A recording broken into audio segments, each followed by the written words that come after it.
अस्सलाम वालेकुम, हाज़िर हैं अपने नई वीडियो के साथ। तो आज का हमारा टॉपिक मैस एंड वेट। ठीक है, तो आम ज़िंदगी में मैस और वेट का जो मतलब है वो एक ही लिया जाता है, लेकिन फ़िज़िक्स में मैस और वेट दोनों एक डिफरेंट चीज़ें हैं। तो आए इसे समझते हैं। ठीक है, तो आए देखें। Generally mass and weight are consider similar quantities. ठीक है ना, आम ज़िंदगी में इसे हम क्या समझते हैं? सिमिलर क्वांटिटी समझते हैं, but it is not correct. They are two different quantities. तो किस तरीके से हैं, आए इसे देखते हैं। ठीक है, तो मैस क्या है बेटा? Mass is the quantity of matter है। Mass is the quantity of matter. आप मैटर को जानते ही हैं क्या होता है। ठीक है, तो mass is the quantity of matter in a body.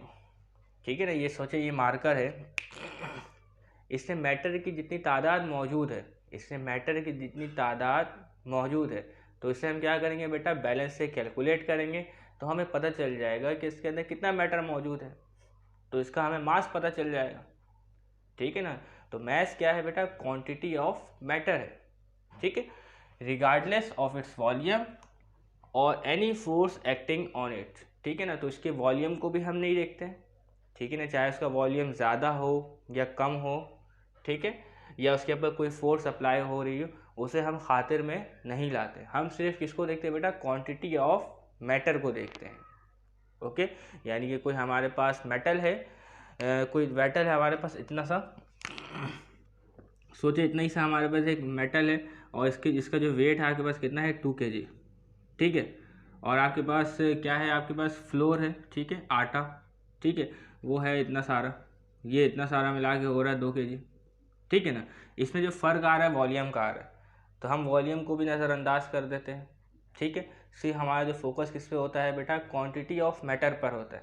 तो क्वांटिटी ऑफ मैटर को जांचने के लिए हम क्या इस्तेमाल करते हैं बेटा? बैलेंस इस्तेमाल करते हैं। ठीक है, तो उसको स्टैंडर्ड मास से हम कंपैरिजन करके मैस ऑफ द बॉडी मालूम कर लेते हैं। तो क्या है बेटा? Mass is the quantity of matter in a body regardless of its volume और any force acting on it.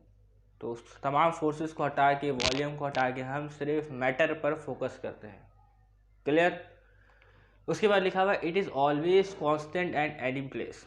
तो मैस जो है वो हर जगह, चाहे आप सन पर हो, मून पर हो, मार्स पर हो, चाहे किसी भी प्लेनेट पर हो, ठीक है, मैस जो है वो हर वक्त आपका क्या रहेगा? सेम रहेगा। यानी कि इसका मास, अगर इसका मैस आपके पास कितना है बेटा? 2 kg है, तो आप इस अर्थ पर, कहाँ पे बेटा? अर्थ पर है इसका मैस 2 kg। तो मून पर इसका मैस क्या होगा?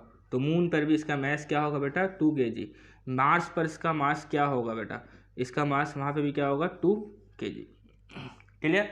तो मैस क्या है बेटा? हर जगह कांस्टेंट रहता है, आप इसकी जगह चाहे जितनी भी तब्दील क्यों ना कर लें। ओके, अच्छा, मैस को हम किस तरीके से, किस पे मेजर करते हैं, कौन सी यूनिट में मेजर करते हैं, आप इसको बखूबी जानते होंगे। तो it is measured in kilogram. ठीक है, ऐसा यूनिट है बेटा किलोग्राम। क्लियर? उसके बाद है बेटा आपके पास and measured by a pan balance. ठीक है, पेन बैलेंस की पिक्चर लगाई जाएगी, आप उसे देखिएगा। अगला है लीवर बैलेंस और इलेक्ट्रिक बैलेंस, इलेक्ट्रॉनिक बैलेंस। जो आजकल इस्तेमाल हो रहा है बेटा, इलेक्ट्रॉनिक बैलेंस इस्तेमाल हो रहा है, क्योंकि इसकी एक्यूरेसी बहुत अच्छी होती है। लेकिन अमूमन मार्केट्स में क्या इस्तेमाल होता है भाई? आपके पास पेन बैलेंस इस्तेमाल हो रहा होता है और लीवर बैलेंस इस्तेमाल हो रहा होता है। ठीक है, लीवर बैलेंस तो नहीं दिखता, पेन बैलेंस हमें ज़रूर दिखता है। ठीक है, लेकिन जो सोनार की दुकान है वहाँ पे इलेक्ट्रॉनिक बैलेंस इस्तेमाल होता है, क्योंकि वहाँ पे एक्यूरेसी का बड़ा ख्याल रखना पड़ता है। ओके, अच्छा, मैथ जो है एक स्केलर क्वांटिटी है, जो कि मैं लिख ना सका। तो मैथ क्या है बेटा? एक स्केलर क्वांटिटी है। स्केलर क्वांटिटी क्या होती है आप बखूबी जानते होंगे। ठीक है, जिसका सिर्फ मैग्नीट्यूड होता है और इसकी कोई डायरेक्शन नहीं होती। उसके बाद हमारे पास मौजूद है वेट। तो आइए वेट को समझते हैं। तो weight of the body, wait of the body, तो वेट ऑफ द बॉडी क्या होता है? सोचिए इस बॉडी का वेट है, क्या है? तो वेट ऑफ द बॉडी क्या है बेटा? फोर्स है। तो weight of the body is force. तो weight of the body is force. Okay, weight of the body is force. तो किसी भी बॉडी का वेट क्या होता है बेटा? फोर्स होती है। क्या होती? Force with which earth attract a body towards its centre. तो किसी बॉडी का जो वेट होता है, मिसाल के तौर पे एक बॉडी है हमारे पास, और उस बॉडी का वेट मिसाल के तौर पे 10 न्यूटन। कितना है? 10 न्यूटन। तो मतलब जो अर्थ है 10 न्यूटन की फोर्स से इस बॉडी को अपनी तरफ, अपने सेंटर की तरफ क्या कर रही है, पुल कर रही है, खींच रही है। समझ में आई बात? वेट क्या होता है बेटा? Wait of the body is force, ठीक है ना, wait of the body is force with which earth attract a body towards its centre. तो वेट ऑफ द बॉडी क्या है बेटा? एक फोर्स है जो अर्थ उस बॉडी के ऊपर लगा रही है और उसको अपने सेंटर की तरफ पुल कर रही है, ठीक है।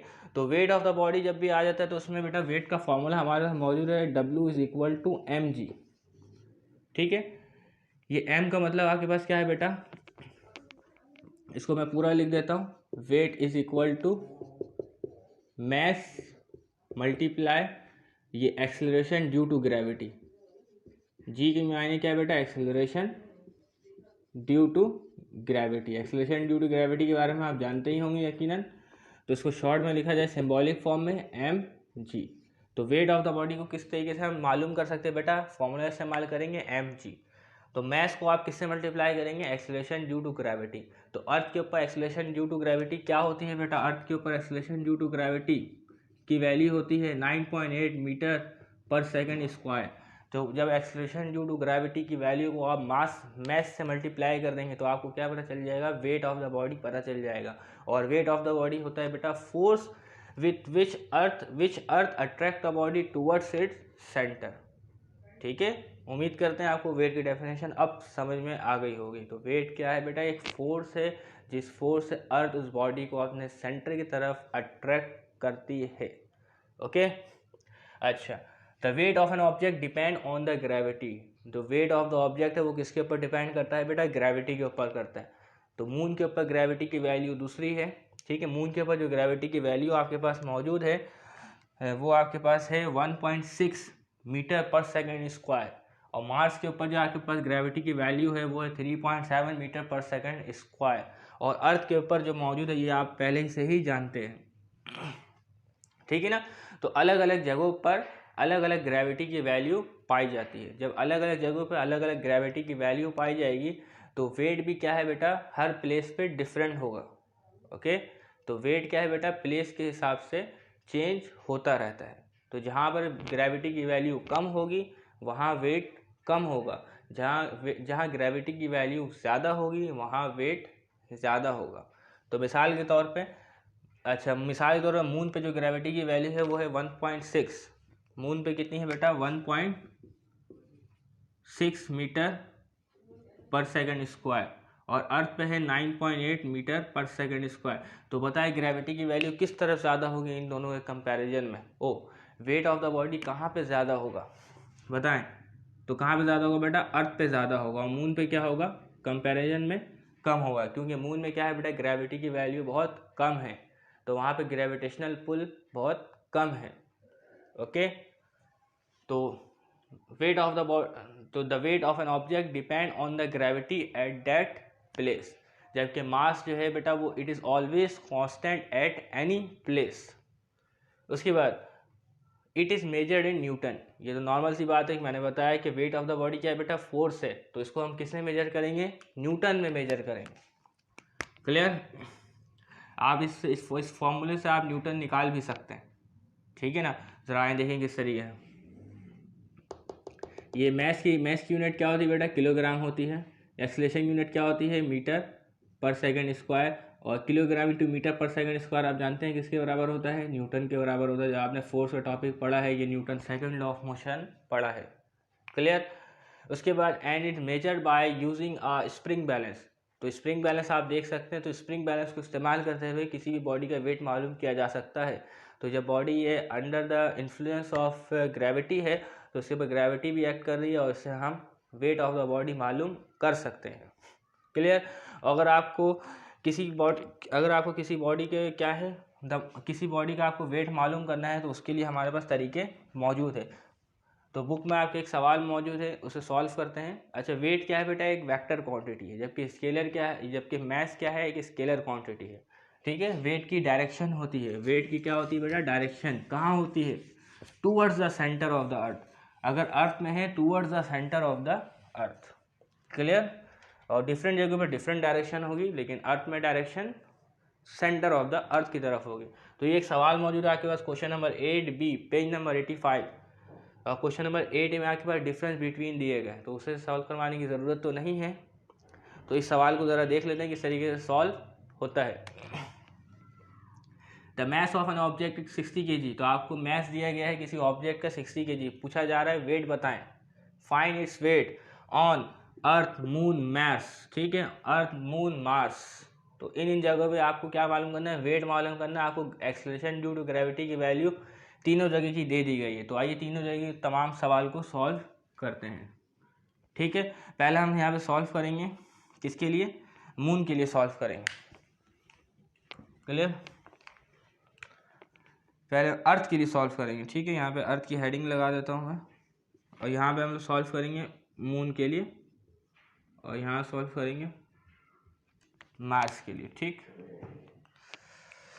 तो हम जानते हैं कि भाई वेट का फॉर्मूला हमारे पास क्या है, या डेटा अगर आप लिखना चाहते हो तो डेटा लिख लेते हैं। आए देखें तो मैस कितना है बेटा, mass 60 kg, okay. Acceleration due to gravity की वैल्यू शॉर्ट में मैं जी लिख देता हूँ। यहाँ पे अर्थ के लिए दी गई 9.8 मीटर पर सेकेंड स्क्वायर।